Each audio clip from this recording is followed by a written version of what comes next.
Biden's red line. Is the U.S. complicit in Israeli war crimes? On March 9, 2024, President Joe Biden said that an invasion of Rafah would be his red line with Israel. This comes after months of Israeli military strikes, resulting in the destruction of much of Gaza's healthcare, education, and cultural centers. On May 8th, Biden said in an interview with CNN, "If they go into Rafah, I'm not supplying the weapons that have been used historically to deal with Rafah, to deal with the cities that deal with that problem." I want to ask you about something happening as we sit here and speak, and that, of course, is Israel is striking Rafah. I know that you have paused, Mr. President, shipments of 2,000-pound U.S. bombs to Israel due to concern that they could be used in any offensive on Rafah. Have those bombs, those powerful 2,000-pound bombs, been used to kill civilians in Gaza?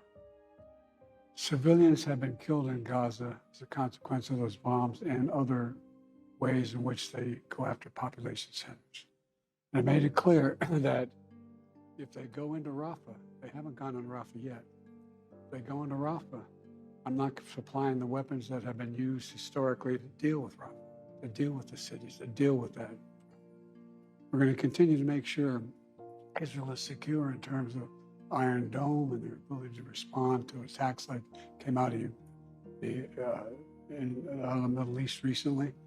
But it's just wrong. We're not going to supply the weapons and the artillery shells used that Artillery shells as well. Yeah, artillery shells. But I've made it clear to Bibi and the War Cabinet, they're not going to get our support if, in fact, they go in these population centers. We're not walking away from Israel's security. We're walking away from Israel's ability to wage war in those areas. So it's not over your red line yet? Not yet, but we've held up the weapons.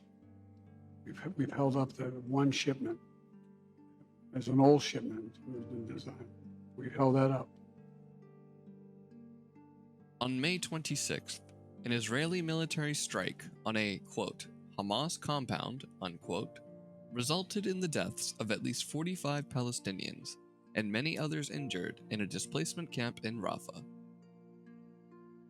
According to the New York Times, 2 GBU-39 bombs were used during the Rafah tent massacre. Manufactured in the US, these bombs are meant to, quote, be more precise and better suited to urban environments, unquote, but their intent is negated in very densely populated areas. Authorities in Gaza now say that as many as 50 people have now died in that attack, but the fear is that that death toll may rise even further. Now, the authorities there are calling this a massacre, saying that there are many amputations, severe burns, and again, they say that many women and children were among the victims. Now, the Israelis acknowledged the attack. They said that they were targeting a compound full of Hamas terrorists, but Palestinian authorities are saying that that was just a tent camp where many Palestinians were finding shelter, displaced Palestinians were finding shelter after having to move from other parts of Gaza. Admiral Daniel Hagari, head of the IDF's spokesperson's unit, claimed that a secondary explosion, Hamas weaponry ignited by the bombs, may have started the fire. He further stated, "Our munition alone could not have ignited a fire of this size." His statement has been brought into question by munitions experts. John Kirby, the White House National Security Communications Advisor, said on May 28th, "We don't want to see a major ground operation. We haven't seen that at this point," alluding to Biden's red line. How does this not violate the red line that the president laid out? As I said, we don't want to see a major ground operation. We haven't seen that at this point. How many more charred corpses does he have to see before the president considers a change in policy? We don't want to see a single more innocent life taken, and I kind of take a little offense at the question.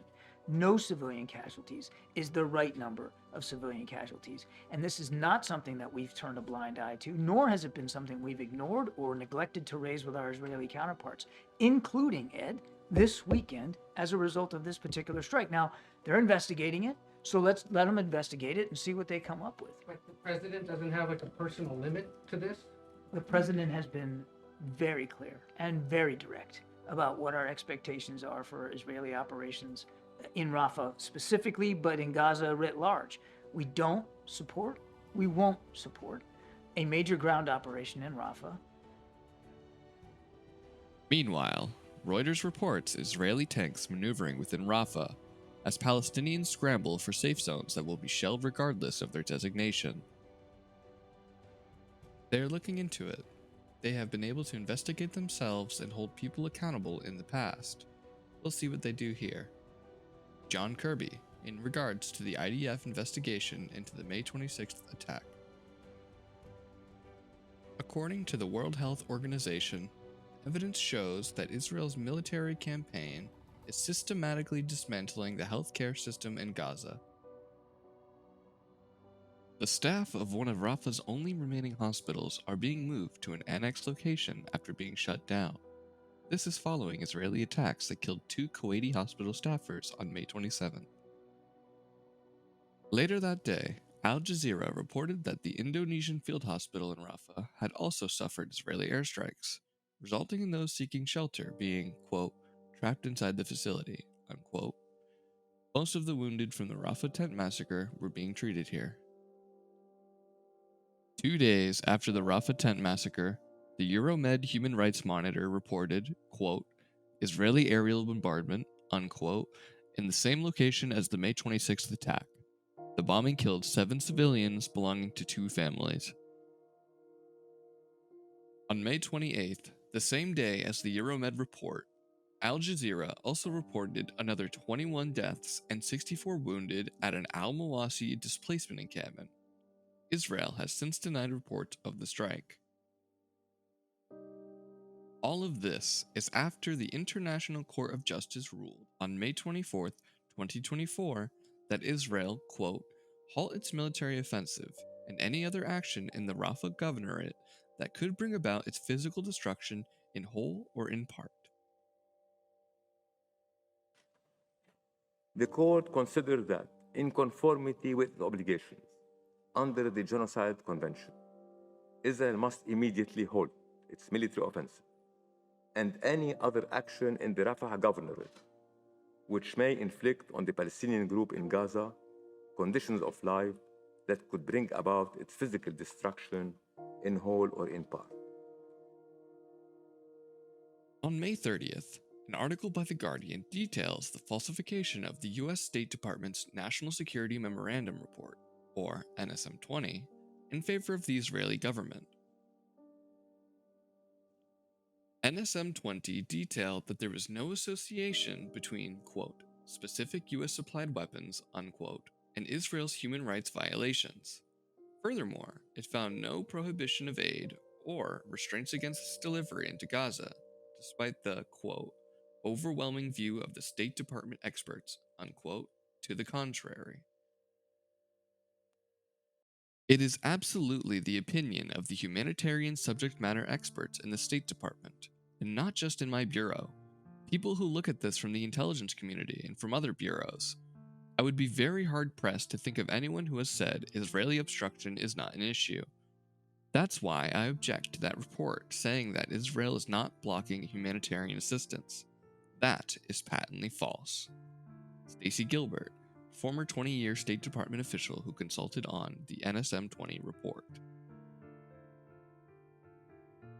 The feigned ignorance by the Biden administration spits in the faces of the thousands of deceased and wounded Palestinians suffering genocide in Gaza.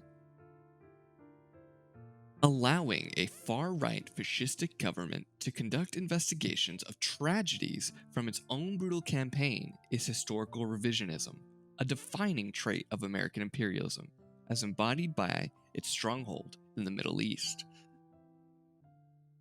The time for the United States to act has long passed. Inaction alone, in the face of genocide, amounts to complicity. The concealment of human rights violations by the U.S. State Department suggests shared responsibility for Israel's crimes against the Palestinian people. The billions of taxpayers' dollars and millions of pounds of bombs the US government provides to Israel is a condemnation to death for Palestinians. The spilled blood of every wounded or deceased Palestinian stains the hands of the United States and the Israeli governments. A permanent ceasefire is a step in the right direction, but it alone will not stop Israel's atrocities. The oppression faced by Palestinians began long before October 7th. It is the obligation of the people to speak out against injustice. When our elected representatives deny our voice, it is our duty to rescind the power we allow them to retain. We demand action. Free Palestine. If you'd like to aid Palestinians in Gaza, consider donating to the following: